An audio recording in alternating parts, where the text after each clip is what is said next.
Hey, it's Caleb. If you like this video, be sure to subscribe. Hey, what's up everyone? Welcome back to your database design series. This video I wanted to talk a little bit more about foreign keys and a characteristic known as not null. Alright, so this keyword here might vary from relational database to relational database, but it's probably something similar to this. Not null, which we learned about null when we talked about this over here. It's basically saying the database will not accept someone not answering that column, for example. So if it's not null, you have to give that column a value every single row. So the rows are each individual entry within the table. If you have the column characteristic of not null, for every row it's going to be required that it has a value. So think of like a fax number.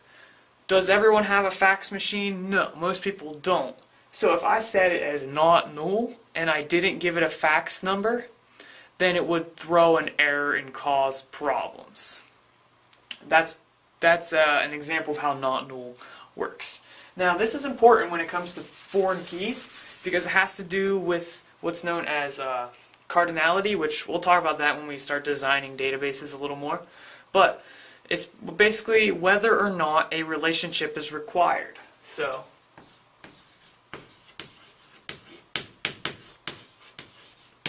this is going to dictate what kind of values we can put within our table. Back to the fax machine, if we have it to where it's not null, that means every single row has to have a value. That also means that if someone doesn't have a value, they might not be able to put any information in this table. So by putting this restriction, you are eliminating all rows that aren't going to have a value. You're preventing them from happening. You see what I mean? Yeah. So if the case is where you do want people who don't have fax machine numbers to be able to enter data into your table, well then you would not want to use not null as a characteristic because that's going to prevent them from doing that. Now this is important when it comes to foreign keys because if we require a relationship, we set it as not null, and that means every foreign key value for that column, every single row is going to have a relationship for that. So one of the biggest differences between primary keys and foreign keys is that primary keys are required all of the time, never changing, never null. Right? Drop my chalk. Dang it! Ah! Alright. Well, foreign keys are a little different because we can have them to where they're not required. They can be empty. Because sometimes that relationship is not there. Or they could update, like we could have a new relationship in this table, which we want to eliminate as much possible updates as possible, but sometimes that's required, and that's why we use foreign keys to keep things connected, so when things are updated, they update across the platform. Now, we don't want the primary key values to change, but we could have the foreign key references change. For example, let's say we have a table over here, alright, and we'll just have it, we'll have it be cars, okay? Or we'll just have it sort of car, right? And we have two rows, and we have a car with the ID of 6 and a car with the ID of 10, right? And we have this guy over here, and we have a table for him. We'll just make it the user table. And let's say for some reason we wanted to make a connection of what car he owned. Well,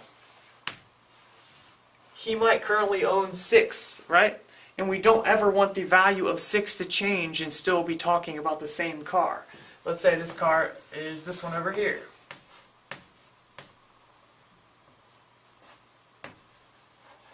This is some flames, right? And this one over here, we got a legit car. Boom, right? So these are two separate cars. 10 talks about this car, 6 talks about this car. We don't ever want it to happen to where this number gets updated, 8, or we change the primary key and it's still referring to the same exact car because then we have a changing primary key. But with foreign keys, it can change in the sense that, oh, I no longer own this car, now I own this car. So we didn't have any primary keys updated, but the foreign keys, which would be this connection right here, did update. Alright? So that kind of is a little bit of a difference between primary keys and foreign keys. Primary key values should never change. Foreign key values can change because references change. Hopefully I didn't just lose my train of thought. I think I'm going, but kind of hitting a blank here for a sec. Okay, so let me just illustrate this in a college, right? One of the important things between these tables that have a primary key and a foreign key connection to that primary key is that they have to be of the same data type, which is the type of data, whether it be int or character or date, and basically it has to have all of the same characteristics, like the collation or the character set or the storage engine. Now, the only thing that can vary is the not null characteristic. Because if we have the primary key over here, well, we know that the primary key is never null. So we always have not null for the primary key. I'll just put NN for short. The foreign key, on the other hand, it's not always required to have a connection. For example, in that previous example, we had the user table, we had this guy over here, and then we have this car table of the cars that the user owned, right? You could have one car, right? Well, he might not currently own a car, therefore we don't have a connection to this table, therefore this connection is optional or not required. Yeah, that doesn't even look like English, but close enough. So let's think of another example.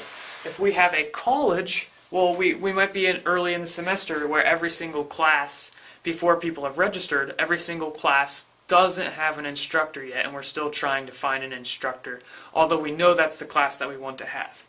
So that means we have an instructors table, we'll have the instructors over here, and we have a class table. Well, a class table is going to have a foreign key pointing to the instructor for the instructor of that class.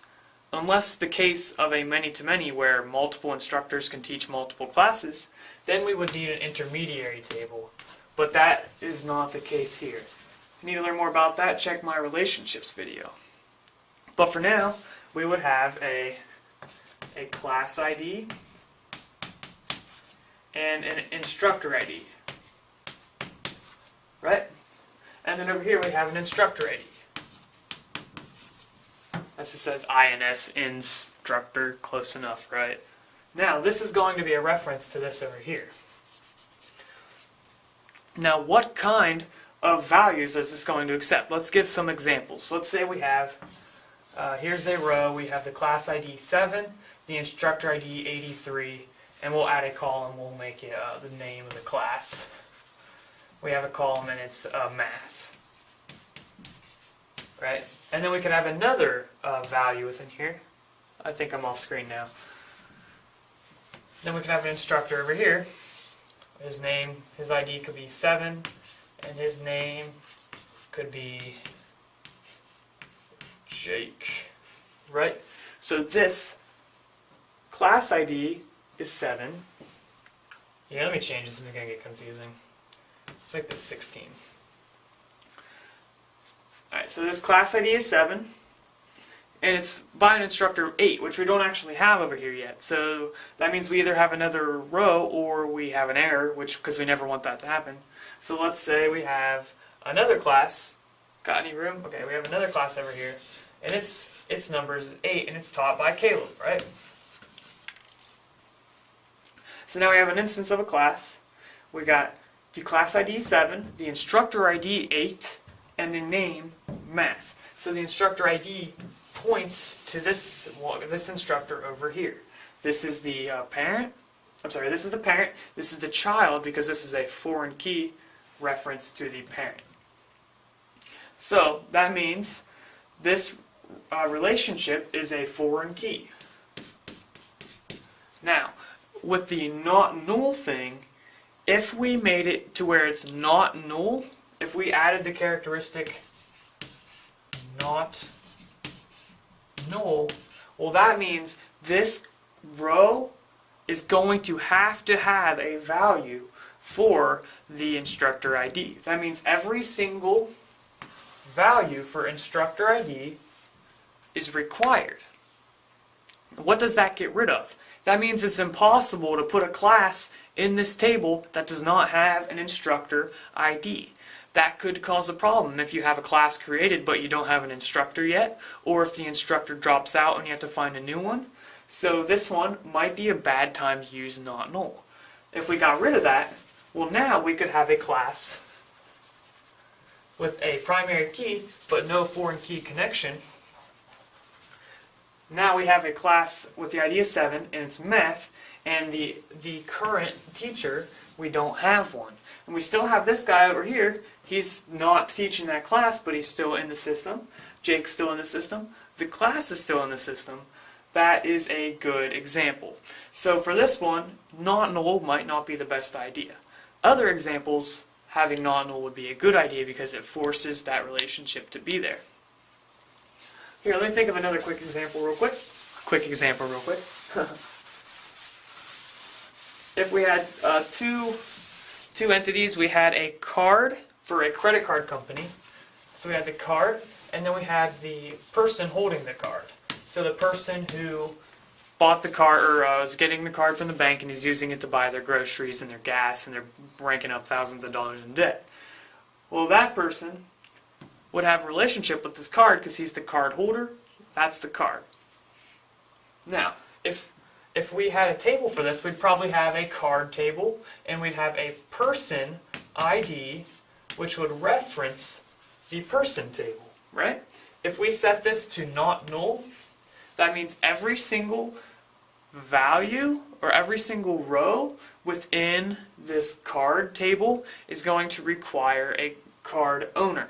If we got rid of this, that means we could have cards in here that were outdated, that don't currently have an owner because there's no connection, we broke that owner, or new cards that haven't been given out yet. So if you want this table to just be for cards that currently have an owner, so we could have it owned cards, well then we could have a not null column with the same data type as person ID. And now every single value is going to have a person ID. Does that make sense? So that's kind of the introduction of not null and how that works with foreign keys, and how sometimes you will want them to be not null and other times you want them to be nullable or not required. So yeah, that is some good stuff right there. So be sure to study all that and understand all of that because it's really important. If you have any questions, leave me a comment and I will try to get back to you. Thank you, and see you guys in the next video. Subscribe!